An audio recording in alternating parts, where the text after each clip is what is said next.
Hello friends, I'm back to make some more Oxygen Not Included videos.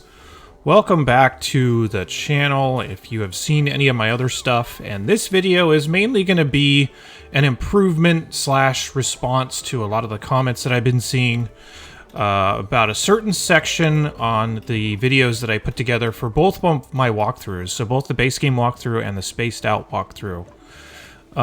We're going to build a hatch ranching setup, but I'm going to go through it and try to clarify some stuff that's in there and hopefully answer some of those questions. And also because there have been some buildings that were released recently as part of a patch that kind of invalidated part of the setup there, and I wanted to mention this so that we can set it up the right way with all of our new tools. So, first of all, we can kind of start with the idea of, like, why would we want to ranch hatches in the first place? Why do I recommend it? Well, coal is one of the easiest ways to generate power, but the problem is that coal is really a finite resource unless you have a way to generate it. So these hatches can eat a whole bunch of different things. You can see this list here just kind of blows up the whole screen there. But they will basically eat any of this stuff and turn it into coal. The most interesting of the stuff in here is the sandstone and sedimentary rock, and there's some other types of hatches that will eat other things. But those are very plentiful. They're not infinite, but they are a lot more plentiful than coal typically is. So I'm effectively going to want to convert a lot of that sandstone and sedimentary rock into a power source, which will be coal, but we need a way to do that. Also, I'm going to mention that the tools that I'm going to be using in this are a few things that are kind of required, I would say, in order to do this setup the way that I'm going to do it. You don't have to do it exactly this way, so I'm going to explain what the differences would be. But in your research tree, by this phase of the game, you'll probably want to have your shipping researched. And you also want to make sure you do have duplicants that are spec'd out to do the ranching tasks so that they can actually do something once you build all this stuff out. So shipping, you can kind of see this video, by the way, is from my spaced out walkthrough series. This is right before I was going to build the hatch terrarium anyway, so I kind of just loaded up that older save and started from here. So we're going to rebuild that, but I'm going to do my best to be very clear and answer some questions along the way here, only because I get repeated comments on that section that are like, I don't understand this part, or it's getting too complicated, or whatever. So yeah, let's get started. So first of all, the thing to think about whenever you're doing anything that requires dupe labor is you want to have it somewhere that's very central to your base, or at least near a lot of other important things. If I'm ranching hatches, I don't want to be ranching them way down here, just because I don't want my duplicants to have to travel that far in order to do any tasks. So I'm going to find a spot here in the middle, and I'm going to do it in a way that combines the place that we are growing our food, in this case bristle blossoms, with the space that's required to ranch these hatches. So just to very quickly recap here, if you've seen any of my walkthroughs, you know that I like to build my base in these kind of tile fashions. And each one of these is a certain width, and that's to help optimize the space that's needed for ranching, and a handful of other things that kind of fit nicely into this little pattern. But what we're going to do is create a few different rooms that these hatches can be ranched in, and we are going to share that space with the food that we're going to be growing. So I'm just going to put some extra tiles here for some more food to be grown. And then this whole room is going to be both a stable and my farm. You can get away with some room combinations, but you can see the requirements for a stable are here, if I can find it in the list, because reading is hard. It's right here. 96 tiles, and there's a bunch of things that would disqualify it from being used. I'm pretty sure the no industrial buildings might be one of them, but I need to double check just to see what we could possibly fit in here. But there's a lot of ways you can kind of double up your space to be more efficient with it. So these food places, I'm just going to set up something like this really quickly to get them all growing. We'll go ahead and throw our pipes in here just to make sure that that's all good to go. And there, we have our little food growing area. What I'm going to do first to create these stables is I'm going to create some doors here on the edges. I'm going to do 3 levels of this, by the way. So all 3 of these levels are going to be turned into stables slash farms. So I'm just going to do something like this to totally wall it off. And then once I do wall all that off, you're going to start seeing these be recognized as rooms. So you can see that 96 tile size for the stable is right here. You could do it exactly like this if you wanted to. I'm going to make a little bit of optimization and kind of tuck all the ranching over into the one side, just so my duplicants don't necessarily have to travel as far in order to take care of these, and the critters will report to their stations a little bit faster if we do it this way. So in order to make these stables, we're going to go ahead and throw down some stations. So some grooming stations in here more specifically. So each one of these 3 is going to be getting a grooming station, and this allows the hatches to be groomed, which will dramatically increase the amount of output that they're going to be getting from eating stuff and turning it into coal. So here we go. Here's Ada going to be ranching one of these hatches right now. And yeah, this will be considered tame if you do this a handful of times. And then it will eat a lot of food, it will excrete a lot of coal so that you have a lot of power. So yeah, that's kind of the basics of it. So, if you were to do something like this, this would effectively trap any of the critters that are here into becoming tamed and kind of domesticated. But we want more than this. This setup is just going to continue to grow as we need more complication. So the next thing I'm going to want to do is fill these rooms up as much as I can. With more hatches. But let's build our other buildings here really quickly to kind of shorten the size of this room the best we can. Let's kind of like put a couple doors a door right here. And I also want to put a tile on top of these so that the hatches kind of get stuck in this area. You can see if there isn't a tile there, the hatch will just hop right over it, but it can't hop that high. So now this hatch is kind of stuck on the other side of the wall. But I want to move all the hatches into these rooms. So what I'm going to use is a critter drop-off. This used to look a lot different. It also used to function a lot different. This is the big change here. There's different things for both drop-offs and pickup locations, and we will be using both of them. So now that we added those extra tiles, this room is not quite 96 tiles large. If this bothers you, you could allocate a few extra tiles here on the side to make them exactly 96. But this means that we can't have 8 critters in here. We're going to have to go down to 7 for this room, because each critter has a certain amount of space that it can occupy in the room that it's in without it being unhappy because there's too many critters or eggs there or whatever. So let's set up these critter drop-offs here really quickly for the number that can go in this room. We'll set it up for 7. I'm going to set this for hatches and hatchlings, and we're going to talk about some other types here in just a little bit too. So there we go. I guess I could just copy the settings. Again, make sure you have somebody that's spec'd out for this skill. Right now we only have one person that's spec'd out for it.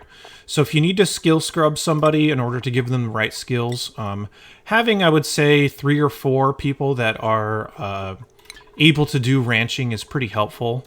And then if you want to move some hatches into this area, you're going to want to use this manual wrangle option, which your duplicants will just wrangle one of these hatches, they'll run them over to the room, and they'll drop them off here. I want to make sure that we are bringing only the number that we need, so 7. This not copy? Oh, I guess I just must have not set it. So there we go. Let's go look around for other hatches. They might be burrowed in the ground here because they do like burrowing in some natural tiles. So one thing you can do is just kind of do something like this and just wrangle everything. And then go back and clear the stuff that you don't want. So like, I don't want these pips to be wrangled. I don't want this Dreco to be wrangled. You can kind of do something like that to find all the hatches that are on your map and kind of get them all into one place. So just going to do that to move all of the hatches we can find. Might be some over here. Those are Sweetles. We'll leave those alone for right now. There's probably some more around here somewhere, which we might be able to see them better at night because nighttime is when they unburrow and walk around. So if we find any other ones, we will move them. But yeah, here we go. We're now increasing our population of hatches here. Now these hatches need something to eat. And one of the biggest things that can be a trap that I will talk about in more detail later, but now's probably not the right time to get too involved with it, are these critter feeders. This instinctively is something that people will place here and be like, oh, critters need to eat? Okay, well they can just eat out of the critter feeder. This is a huge trap because it is a huge time waster for your duplicants. It's a big time waster only because if I were to place this down, let's use it exactly how it's like advertised, basically. How many hatches are in each of these? Only one. There's got to be more. Oh, they just haven't wrangled them yet. Duplicant to wrangle and move them must be asleep right now, so that's probably what's going on. So if we put a critter feeder here... wow. Catalina, you are very slow at building this. What's going on?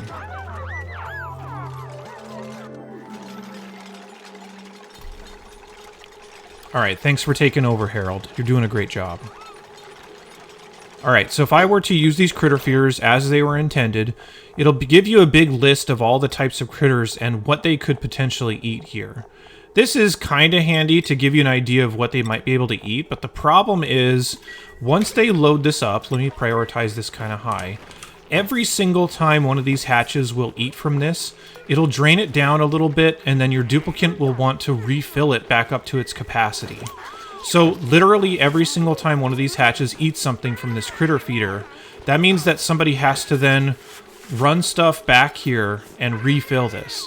This is a huge waste of time in the long run, only because you might as well not even have this here. This is effectively a mechanism for duplicants to hand feed these critters, which we don't want to do. So let's talk about a better way to do this, at least for the first little round of feedings. Especially if you don't have your shipping up or if you're not familiar with it yet.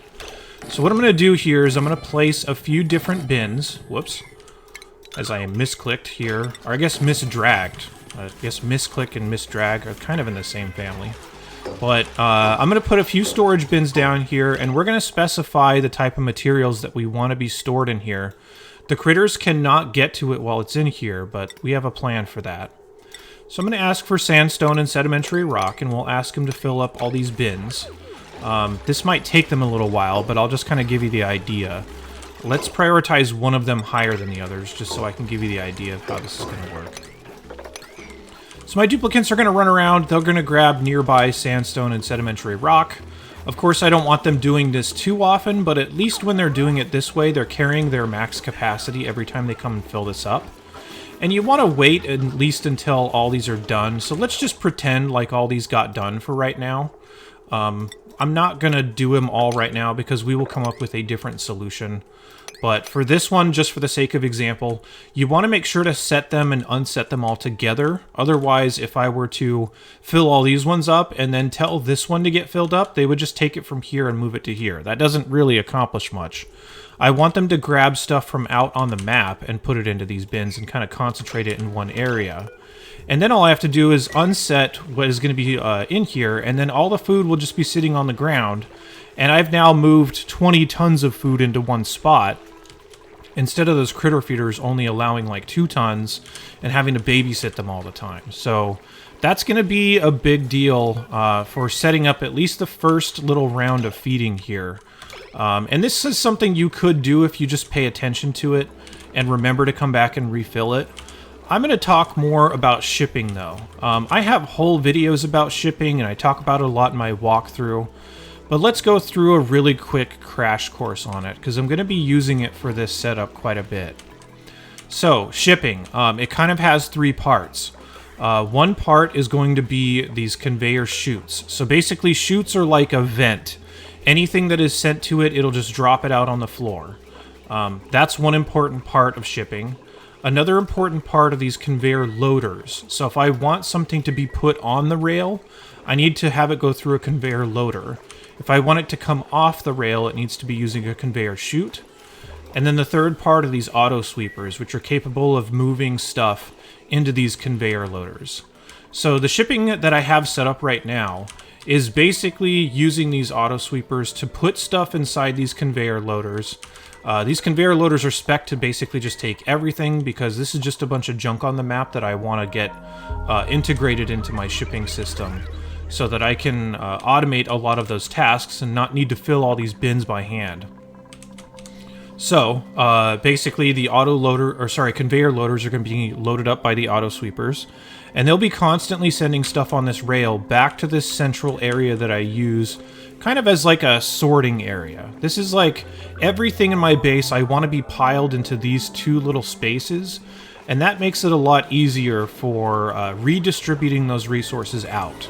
So one thing you could imagine, and the first thing that I got set up here earlier in this particular walkthrough, is our coal setup. So whenever I get coal, I want it to travel through this conveyor loader. You can see it's spec'd for coal.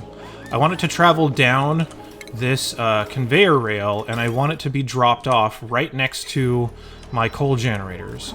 Then my auto sweepers can just pick them up and load them. My duplicates will do it if there's nothing else for them to do. But ideally I'd have them doing something else, but with all this explanation and stuff, they're going to be idling.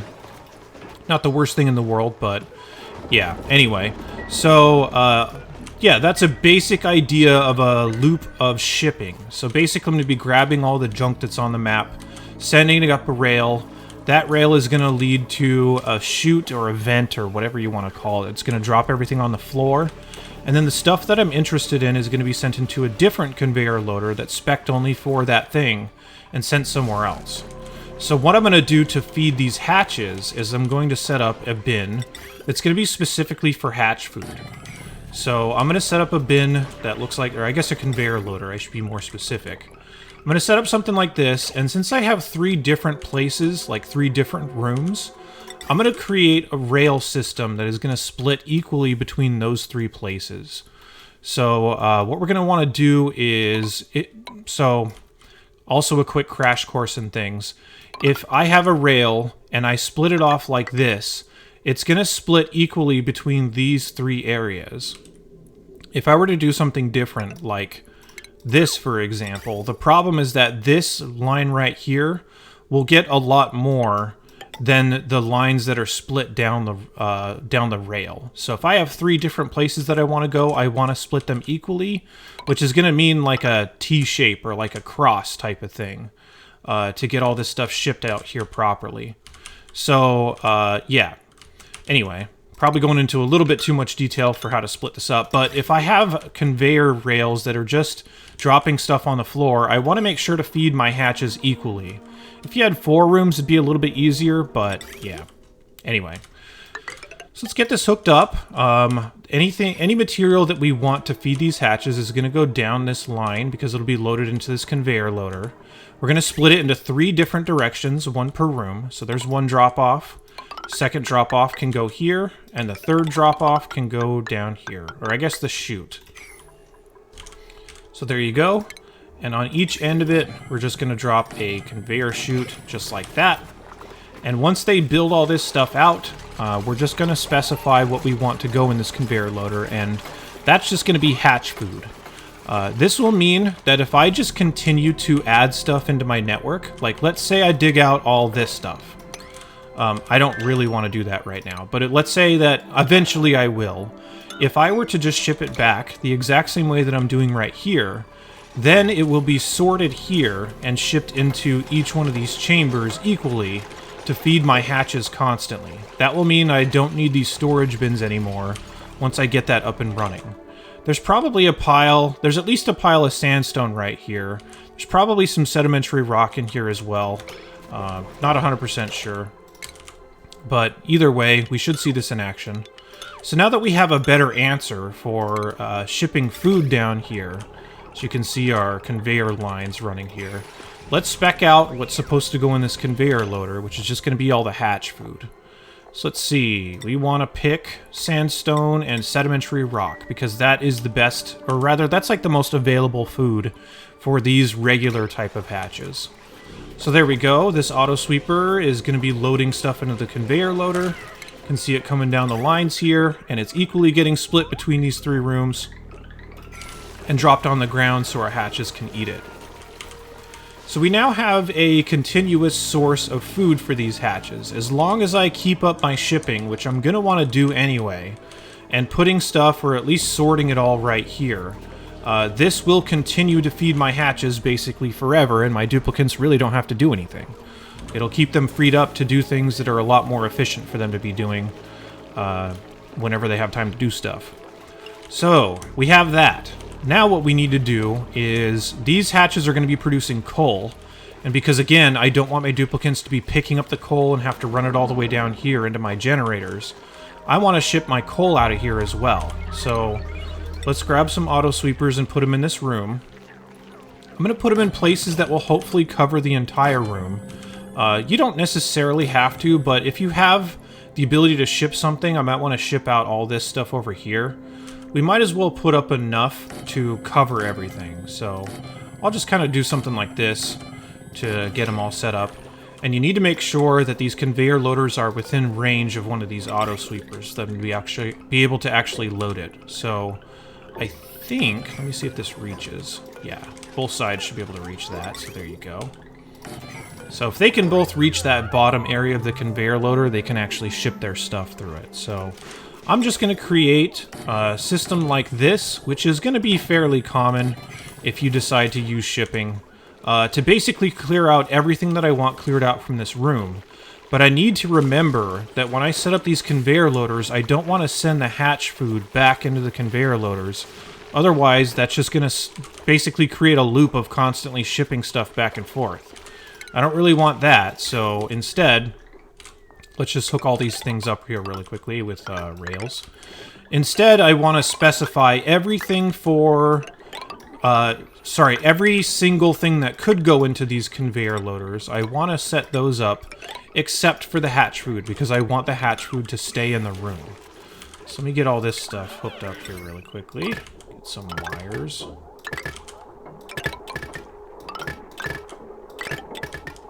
There we go. Get it all up into power here. And by the way, slight little note here. This probably looks like a lot of power consumption, but the hope here is that not everything on this circuit for this power is going to be turned on at the same time.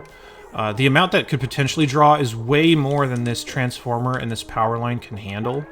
If we need to split it up, we can, but for the most part, not all of this shipping system will be active at the same time. At least once you first clear it out, so this might be a little bit awkward at the beginning. So once they have that up, since I want to ship everything out except for the hatch food, I'm just going to select all, and then I'm going to deselect the two things that I want to keep in the room, so the sandstone and the sedimentary rock. And I can spread that out to all these other ones as well, to make sure they all have the same settings. So there you go. When these hatches eat, there's some coal on the ground here. It'll get shipped into, or rather it'll get loaded into one of these conveyor loaders. And these conveyor loaders can go straight up and be dropped off by one of these chutes that is supposed to drop everything off. So any coal that gets produced will get sent up here, dropped off, and then we already have talked about our shipping system to get it back down to our generators. So the hatches are serving their main purpose right now. As you can see, we're getting a little bit of brownouts because we have too many things active on the line at a time. I'm not too worried about it because it's not that crucial for it, and I don't want to really cover splitting up our transformers. It's kind of out of the scope of this video, but there is a way that you can deal with this if this becomes too big of a problem. I might also do it off camera just to get rid of all these annoying warnings. So yeah, let's think about what we have here really quickly. We have a system that is grabbing all the garbage from our base, bringing it to the center, sorting it out, and sending it to the places that it needs to go. Any hatch food is being dropped on the floor here. The hatches will eat it. They'll poop out some coal. We'll load the coal back into these conveyor loaders. It'll go to our central sorting area. And you can see the coal getting loaded right down into our generators. So there you go. Nice complete loop here. The problem is there's two things that we're missing. We are missing a way for keeping these rooms clear. So once these start to become tame, you might notice that their reproduction rate really skyrockets. This means that these hatches are going to start putting out a lot of eggs. And you could just have all the eggs sit here if you really wanted to, but the problem is that those hatches will come out and they'll start eating stuff here that you might not really want them to. So we need to set up an area for all the extra eggs to go, and also so that we can, like, let's think about also, if we were to ship out every single egg that these hatches produce, eventually these hatches are all going to die and this room's going to be empty. So I'm going to have to reload this room which can be really annoying if I have to do it manually. So like, let's say we have a big pile of hatches right here. I could just be like, oh, let me wrangle them all and have my duplicates refill these rooms. Number one, I don't want to have to remember to do that. And number two, if I ever forget, I'm just like shutting down my whole power system because I forgot to do something. That's not very fun, so I don't want to subject myself to that. Instead, let's make ourselves a little bit of a sorting room. So I'm just going to create a room that's pretty small, maybe something like this. This room is going to be the overflow. Like, we're just going to have a handful of hatches in here that are just going to be used to basically just stay populated in this room. And then whenever these rooms are not quite filled up, we can have my duplicates come in here automatically and grab hatches out of this room and move them back to this one. This is going to be used with a different building, which is the new one that they added, which is a critter pickup. This critter pickup is basically like, what do I need to take out of this room? But we're also going to be hooking it up to some automation, which I'll do my best to keep as simple as possible. Let me mine out all this stuff too.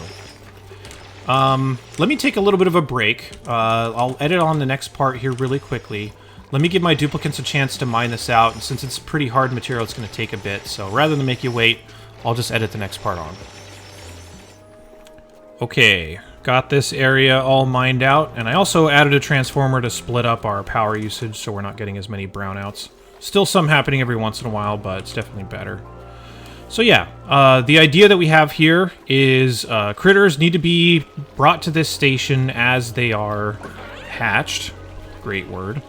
But I don't want all the eggs to be sitting in here. I don't want them sitting out in places that they're going to eat stuff that they're not allowed to. So I need all of the eggs to be sent to this room so that they hatch in here, and then they are moved from this into each one of these critter drop-offs that are asking for more critters. So let's get our shipping set up for this really quickly, because any hatch eggs that we create are going to need to get sent here. And I'll just drop some hatch eggs in there just for the sake of it, just so we don't have to wait with other... So we don't have to sit here and wait for these hatches to lay more eggs so that we can see the whole setup going. We will get into our debug tools just to help speed up this video a bit. I'm going to need some more refined metals. Let's get this in here. There we go. So, yeah, let's get a conveyor loader in here as well, because when the eggs hatch, they're going to produce eggshells, which is very valuable for making steel. And the hatches may stay in here for so long that they wind up starving and die, which means that they'll turn into meat, which is a good thing for us, because that's just more free food. So, make it sound like such a bad thing. It normally is bad, but for these ones, they are basically excess. We don't really care that much. We will gladly turn them into food and eat them. So the setup for this, the conveyor loader that's in here, I want it to send everything out except for eggs, because I want eggs to just be sitting in a big pile here. And I want them to be shipped from this conveyor loader. So any hatchling eggs that we find that are in range of these auto sweepers, we're just going to drop into this conveyor loader. Let me turn on my sandbox tools here really quickly, just to kind of simulate the passage of time, so that we don't have to just sit here and wait. So let me get into our sandbox here. Let's spawn some hatch eggs. Hatchling egg. There we go. So let's say these hatches... Actually, let's do it from right here, just so we can see it. So let me drop this in here. Let's pretend one of these hatches laid an egg. It's going to drop it into that bin. This bin is going to send it up. You can see it right here. It'll get dropped off. An auto sweeper is going to pick it up, load it into this one, and then any eggs that are produced are going to get launched into this room. Or I guess dropped into the room. Launched would be kind of hilarious. They need an egg launcher in this game, I'll tell you what. So, they'll just kind of sit here on their own. They'll incubate over time. It's going to take a long time for them to eventually turn into actual hatches. Let's just simulate the passage of time for that. So, adult hatch, we want those.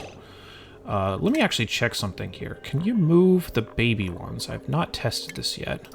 This was another complaint that I was getting a lot from the other setup, and that's because the old buildings would not have the duplicates automatically move the hatches from one place to another. So, in order to get them to move this, I need to set my amount of critters that I want in this room to be 0. So basically, if there's anything, I want it to be moved out of here. Let's spec this for hatches and hatchlings, and then we will also set this for here. So duplicants should come up and start wrangling these, assuming that they are awake, for one. And for two, assuming that the baby ones can actually be moved. I'm not sure if they have actually corrected this and allowed that to happen, because right now, or at least in prior iterations, duplicants could not come in here and wrangle the hatchlings. They had to be adults before they were allowed to be moved. So let's see if that rule has changed. It looks like it did change, so that's good. Now that you will no longer get this problem where there are tons of hatchlings in here and nobody is wrangling them.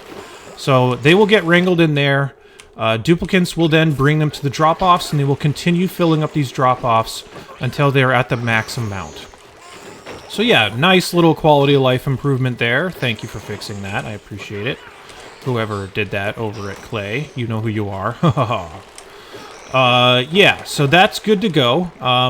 Now we are assured that our hatchling population is staying as ideal as it possibly can be, while also not overcrowding these rooms, because if there's a whole bunch of eggs or extra hatches here, these guys are not going to be very happy, and their metabolism is going to slow down, which means less coal, less eggs, all kinds of problems will come from something like that. So that's kind of the idea, but here's another problem. Let's keep going with this, and this will eventually happen. Let's say we eventually get like 100 hatches in here, which can definitely happen if we have it done this way. All the rooms are going to be like, we're good, we don't really need any more. These bottom two will. But what's going to happen with Ada is Ada does not know when to quit. She will just continue to wrangle these things forever, even if there are no other actual posts asking for it. So Ada will just be like, la la la la, let's just tie up all of our critters for no reason. Let's waste a ton of time where Ada is not doing anything, only because there's nothing stopping her from continuously wrangling all these critters. So that's a problem. I don't want her to do this. Let's add a little bit of an improvement here. Let me get out of my sandbox. And let's add some simple automation to get Ada to only wrangle hatches when they are needed inside these rooms. So I'm going to use a critter sensor, and I'm going to put one of them in each one of these stables. Just like that. And I know a lot of you commented about this before, so I am going to hook this up the more simple way. You can hook this up one of two ways. You can either just draw an automation wire straight through here and straight up to the pickup, or you can use OR gates. I'm a fan of using gates because it's more explicit and it prevents any like bugs because you're inherently using it as multiple inputs or outputs on the same line. But you can just go ahead and wire them together like this. And then the settings that we want to set here are the exact same as the drop-off. So I want to send a green signal if we were ever below 7 critters. And what that means is if this is ever not at its capacity, basically, we'll kill off a couple of these so we can see this working. If it's not at its capacity, then I want to send a green signal on this line, which will allow this building to be used. If this building is not being sent a green signal, then your duplicant will not come in here and wrangle stuff because there won't be a reason to. So let me set up all these things to be set that way. Copy our settings. Again, if it's ever below 7 critters, or basically below whatever this is set to, send a green signal. They should all be sending red signals right now, which will stop Ada from wrangling everything, allowing these hatches just to kind of sit here and wait until it's time for more to be asked for. Let's be mean and let's kill a few of these things. You wouldn't normally do this, but I just want to demonstrate how all the sensors and stuff are going to start waking up and doing their job once these things are killed off. So I just killed a hatch. This room now only has 6 out of 7, and this is sending a green signal now because we're below our ideal count of 7. Meaning that it's sending a green signal up to this, and now it's allowing this to be used, and a duplicant will come up here and start wrangling hatches up until all these critter sensors are satisfied. So there you go. Now they're resatisfied, and now there's nobody working here anymore. So that's a complete setup. There is one more little optimization you could make if you really wanted to. Partly because you will get hundreds upon hundreds of hatches in this room. You can just keep them here if you want to, but there is a little bit more effective way to increase the rate at which you get food, and also to decrease the amount of processing power that's needed for all these hatches running back and forth. It doesn't seem like a lot, but in later stages of the game it can be a lot. So this is kind of an optional extension that I'm going to show here in just a sec.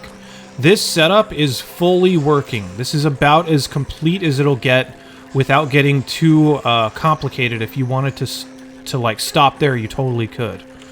But we don't know when to stop, just like Ada, so let's go ahead and add on another part to this, which is going to be a little drowning chamber to send any excess eggs that are not meant for the holding tank to just be turned into meat as soon as possible. So I'm just going to create another little room on top of this.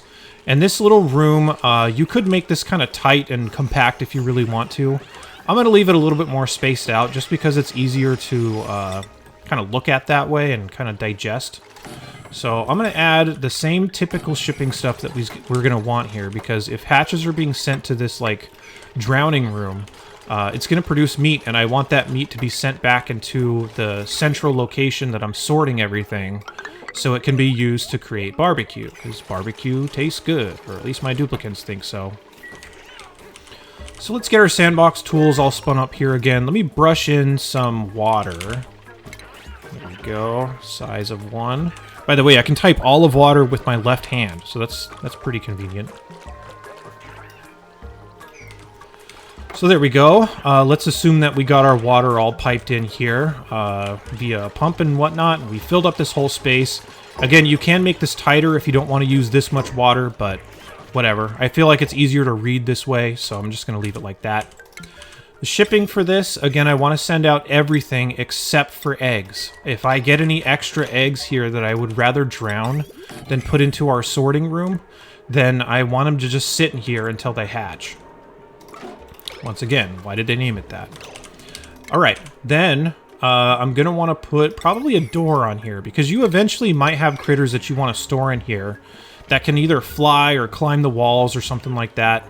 I don't want them to get out if I do wind up ranching any of those types of critters, those being like puffs or whatever, Drecos. There's a couple other things that can climb walls, but anyway, I'm just going to put a door on there just so that my duplicants can enter and exit if need be. They won't need to go in here very often, though. But if we just set up something like that, that'll kind of be like our drowning room. And you could you can power that. They won't be using it very much, but yeah. Okay, now how are we going to decide what constitutes an egg that's supposed to go in here versus an egg that's supposed to drop into our drowning tank? The way you can do it is the line that we have that's going to our drop-off for hatch eggs is you can just continue that line and hook it into the next one. And if this vent is ever closed, or the chute is ever closed, then it will bypass this room and continue on into this one, and it'll be dropped into the tank. The hatches will hatch themselves in here. Haha, let's just make that joke about 50 more times, unintentionally. And they will just instantly drown. So the thing that we want to hook this up to, though, to control how many eggs are in here, is another critter sensor. So you can just put a critter sensor in this room, hook it up to the vent, or the chute, whatever. I wish they would have called this a vent, because then it would have matched all the other ones that are called the same thing. And then you want to set this to some number that is reasonable to keep the population kind of stable on these other rooms.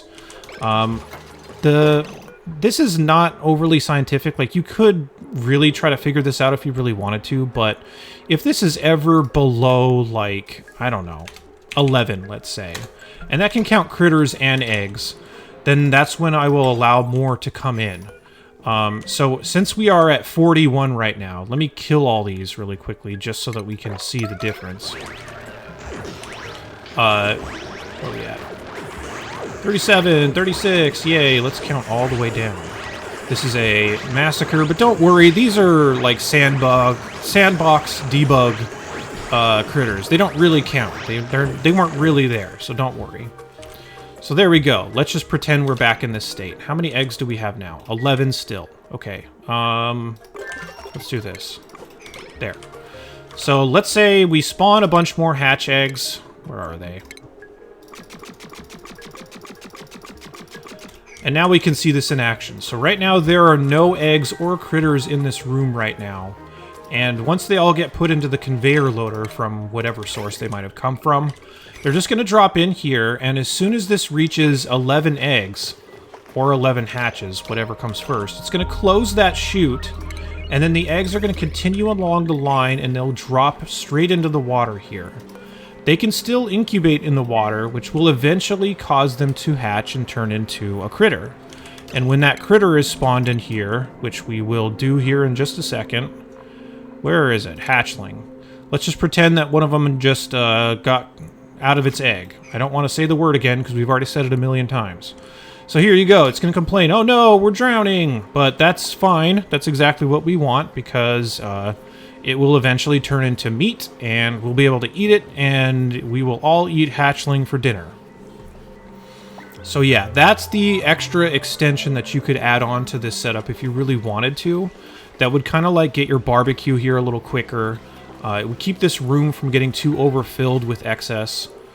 We're just going to watch it turn into meat here. Oh, yeah, straight into a meat. That's what happens. So yeah, that's pretty much the whole setup for ranching. Again, I wanted to redo this because these are new buildings and I have not talked about them before. And it does it doesn't like fully invalidate the other setup. It just makes it a little bit cleaner. And also I've gotten a lot of people saying that there were not things that were overly clear in that section of the walkthrough. And it does get kind of complicated kind of quickly, so hopefully this helped answer some of those questions. If you still have any questions, please leave them down in the comments. I will check them, and I have kept up on them for quite a long time, so I don't imagine anything's going to change. Let me know if there's anything else that needs to be put in there, or I can amend this video or something like that if need be. So let me know what you think. Thank you very much for watching. I'll see you back here with another video. I'm going to try to do them about once a week. So, I don't know what days they will be on quite yet, but, yeah, we'll try to just aim for about once a week just to keep a steady drip of content going. And obviously beef that up whenever we do full game runs and stuff like that, but, yeah, for the time being, thanks for watching. I'll see you in the next one really soon.